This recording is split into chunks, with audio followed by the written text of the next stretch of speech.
Bismillahirrahmanirrahim. Ito po muli ang inyong programa na mga kasagutan sa kadalasang tanong sa relihiyong Islam. At ang ating paksa na pag-usapan sa mga oras na ito ay bakit nga ba ang mga Muslim ay nakaharap sa kibla sa tuwing sila ay magdarasal at bakit pinapahintulutan sa kanila na halikan nila ang Hajarul Aswad o yung Black Stone. Ito ba ay tanda ng kanilang pagsamba sa mga bagay na ito? Unang-una po, ang ating kasagutan sa mga katanungang ito ay ang pinakadakilang mensahe po at pinakaunang mensahe ng Islam ay ang pagsamba sa nag-iisang tagapaglikha na ito ang Tauhid.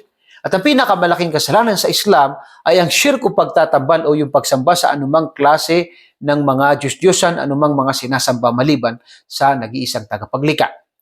Malinaw pang sinabi ng Diyos, sinabi ni Allah sa banal na Quran, wa'budullaha wa la tusyriku bihi syai'a. Sambahin niyo si Allah subhanahu wa ta'ala nang nag-iisa at huwag kayong gagawa ng anumang shirk o pagtatambal sa Kanya dahil ito po ang pinakamalaking kasalanan sa relihiyong Islam. Ito po ay sa Surah An-Nisa 36. Malinaw din po ang sinabi ni Allah subhanahu wa ta'ala patungkol sa tinatawag na Kaabah. Sinabi ni Allah na فَلْيَعْبُدُوا رَبَّ هَذَا الْبَيْتِ. Sinabi ni Allah na sambahin niyo ang lumikha at tinatawag na Panginoon ng bahay na ito, na si Allah subhanahu wa ta'ala. At yan po ang malinaw na aral at hindi po inaral ni Allah subhanahu wa ta'ala o pinag-utos niya sambahin ang Kaaba at ang tinatawag na Hajarul Aswad. Bagkus ang utos niya ay sambahin ang lumikha sa mga bagay nito na si Allah subhanahu wa ta'ala. Pangalawa po, ito po ay utos ni Allah subhanahu wa ta'ala na dapat po sundin ng isang mananampalataya. Sinabi po ni Allah sa banal na Quran, فَوَلِّ وَجْهَكَ شَطْرَ الْمَسْجِدِ الْحَرَامِ. Ito ay sa Surah Al-Baqarah 144. Dahil ang unang direksyon ay ang Masjid al-Aqsa. Yan po ang direksyon o kibla ng mga naunang mga Muslim. At pagkatapos ay inutos ni Allah subhanahu wa ta'ala muli sa lahat ng mga Muslim na sila ay humarap sa Kaaba.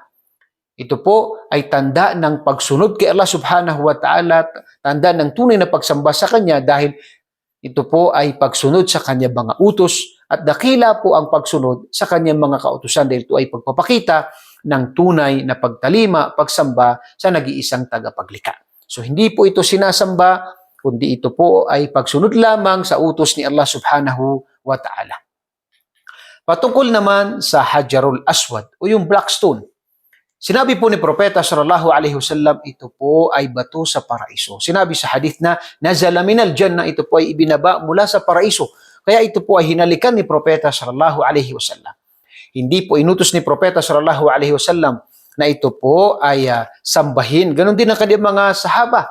Bagkus ang ginawa ni Propeta sallallahu alaihi wasallam ay yung kanyang pananabik sa paraiso ni Allah subhanahu wa ta'ala, kaya hinalikan niya ang bato na ito dahil ito ay bato sa paraiso ni Allah subhanahu wa ta'ala. Malinaw po ang sinabi ni Umar ibn Khattab radiyallahu anhu na kaning sinabi, inni a'lamu annaka hajarun la tadur wa la tanfa' walawla anni ra'aytu Rasulullah sallallahu alaihi wasallam yuqabbiluk ma qabbaltuk. Sinabi ni Umar radiyallahu anhu na alam ko na ikaw ay isang bato na walang maidudulot na kasamaan at kabutihan, kundi ko lang nakita si Propeta sallallahu alaihi wasallam na ikaw ay kanyang hinalikan ay hindi kita hahalikan. So malinaw po ito sa mga turo ni Propeta sallallahu alaihi wasallam na ito ay bato sa paraiso at ito ay hinahalikan dahil sa pananabik sa paraiso ni Allah subhanahu wa ta'ala at ito po ay hindi sinasamba sa Islam. Wala pong katuruan sa Islam na sambahin ang Kaaba at sambahin ang Hajarul Aswad. Malinaw po ang mga dahilan. Dahil ang pinakadakilang mensahe po ng Islam ay ang tauhid o kaisahan ni Allah subhanahu wa ta'ala. At ang pinakamalaking kasalanan sa Islam ay ang shirk o pagtatambal sa relihiyong Islam.